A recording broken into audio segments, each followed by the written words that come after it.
Hi అండి, welcome to శివార్ studio. ఈరోజు వీడియోలో వచ్చేసి మనం పిఎం కిసాన్ మరియు రైతు భరోసాకు సంబంధించిన ఒక ముఖ్యమైన అప్డేట్ అయితే వచ్చింది గవర్నమెంట్ నుంచి. అది అమౌంట్ ఎప్పుడు రిలీజ్ చేస్తారనే విషయాన్ని అయితే ఈరోజు వీడియోలో మనం తెలుసుకుందాం. ఈ వీడియోలోకి వెళ్ళే ముందు మన ఛానల్ ఇంకా ఏమన్నా సబ్స్క్రైబ్ చేయకపోతే దయచేసి సబ్స్క్రైబ్ చేయండి. అలాగే ఈ వీడియో మీకు నచ్చినట్లయితే ఒక చిన్న లైక్ చేయండి. రైతులు ఎప్పుడెప్పుడు అని ఎదురు చూస్తున్న పిఎం కిసాన్కి సంబంధించిన 19వ విడత అమౌంట్ అయితే ఈ నెల 24 రిలీజ్ చేస్తారని చెప్పేసి సెంట్రల్ గవర్నమెంట్ అయితే అనౌన్స్మెంట్ చేసిందండి. మొత్తానికి అమౌంట్ వచ్చేసి ఈ నెల 24 అయితే రిలీజ్ అవుతుంది. అదేవిధంగా మన స్టేట్ గవర్నమెంట్కి సంబంధించిన రైతు భరోసా మాత్రం ఇంకా పోయిన క్యాబినెట్లో అయితే మీటింగ్లో అయితే దీని గురించి డిస్కషన్ జరిగింది, కానీ ఎప్పుడు ఇస్తారనేది ఇంకా కన్ఫర్మ్ కాలేదు. ఇస్తే ఈ నెల 24వ తేదీ పిఎం కిసాన్ అమౌంట్తో సహా రైతు భరోసా కూడా యాడ్ చేస్తారా, లేదంటే వచ్చే నెల అంటే మార్చిలో ఈ అమౌంట్ రిలీజ్ చేస్తారా అనేది అయితే ఇంక తెలియాల్సింది. మొత్తానికి అయితే గవర్నమెంట్ నుంచి అయితే ఇంకా అప్డేట్ అయితే రాలేదు స్టేట్ గవర్నమెంట్ నుంచి. అదైతే పిఎం కిసాన్ సంబంధించిన అమౌంట్ అయితే ఈ నెల మొత్తానికి అయితే రిలీజ్ అవుతుంది 24వ తేదీ. మామూలుగా పిఎం కిసాన్ సంబంధించిన అమౌంట్ మన అకౌంట్లో పడాలంటే ముఖ్యంగా అయితే మనకు వచ్చేసి ఖచ్చితంగా అందరికైతే ఈకేవైసీ అనేది ఉండాలి.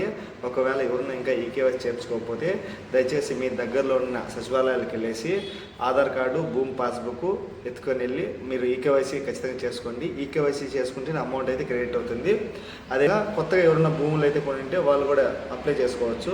వాళ్ళు కూడా మీ దగ్గరలో ఉన్న సచివాలయంకి వెళ్ళేసి భూమి పాస్బుక్, ఆధార్ కార్డు, అదేవిధంగా ఫోటో తీసుకెళ్ళేసి మన దగ్గరలో ఉన్న సచివాలయానికి వెళ్ళైతే కొత్తగా అప్లై చేసే వాళ్ళు అయితే అప్లై చేసుకోవడానికి అవకాశం అయితే ఉంది పిఎం కిసాన్కి. అదే అయితే రైతు భరోసాకి అయితే ఇంకా అవకాశం అయితే ఇవ్వలేదు. వస్తే నేను ఖచ్చితంగా వీడియో అయితే చేస్తాను.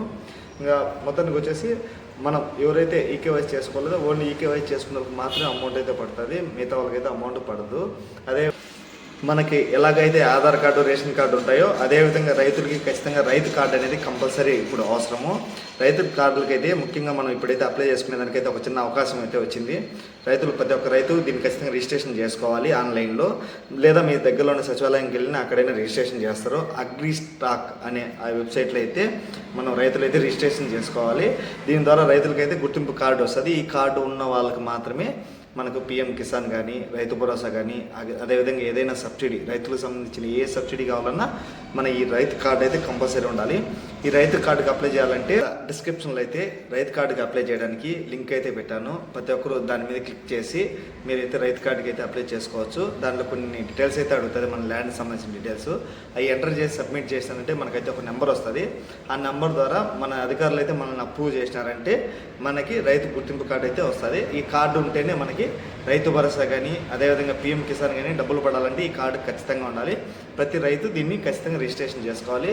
ప్లీజ్ అండి, నా వీడియోస్ నచ్చితే లైక్ చేయండి. అదేవిధంగా మన ఛానల్ని ఇంకా ఏమైనా సబ్స్క్రైబ్ చేస్తే దయచేసి సబ్స్క్రైబ్ చేయండి. ఇలాంటి వీడియోస్ మీకు ఎన్నో వస్తాయి. Thank you.